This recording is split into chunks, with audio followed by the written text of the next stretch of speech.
હાલો મિત્રો, જય શ્રી કૃષ્ણ.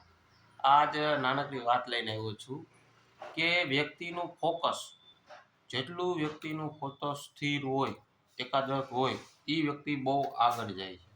બરાબર છે. એમાં એકવાર દ્રોણાચાર્યએ એના શિષ્યોની પરીક્ષા માટે એક નાની પ્રવૃત્તિ રહી.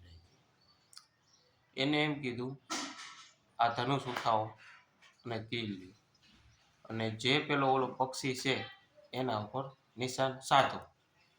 એટલે પહેલા વારો આવ્યો દુર્યોધનનો. તો દુર્યોધનને નિશાન રાખીને કીધું કે દુર્યોધન, તને શું દેખાય છે?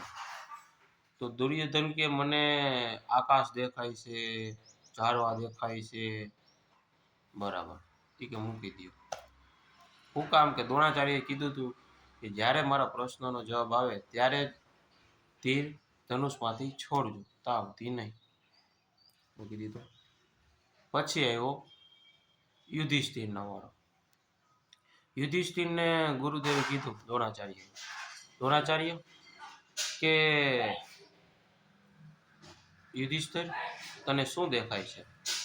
તો કે મને પાંદડા દેખાય છે, પક્ષી દેખાય છે, આકાશ દેખાય છે. બરાબર, મૂકી દીધું. પછી આવ્યો ભીમનો વારો. ભીમને પૂછ્યું દ્રોણાચાર્યએ કે તમને શું દેખાય છે? તો એને કીધું, મને પણ ઝાડવા દેખાય છે, પક્ષી આકાશમાં દેખાય છે. બરાબર છે. એ બધું દ્રશ્યનું વર્ણન કર્યું. બરાબર, મૂકી દીધું.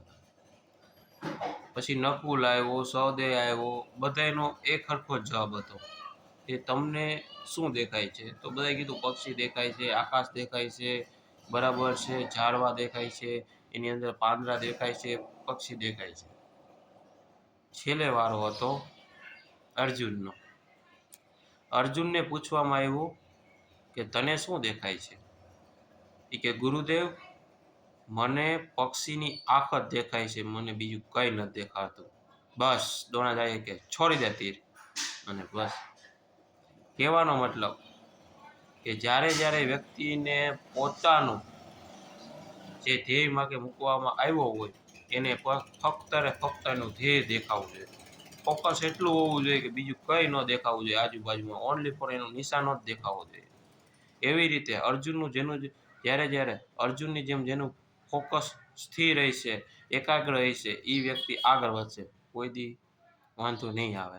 એટલે ગમે ત્યારે જ્ઞાન લેતા હોય, બરાબર છે, અને જ્ઞાનનો ઉપયોગ કરો કે આપણે શું કરવાનું છે. જો એનું ફોકસ લેવલ એક સરખું હશે, બરાબર છે, તો એ વ્યક્તિ કોઈ દી પાછો નહીં પડે.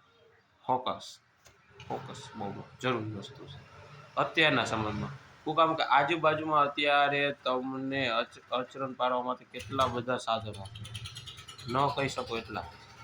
ફોકસ રાખો.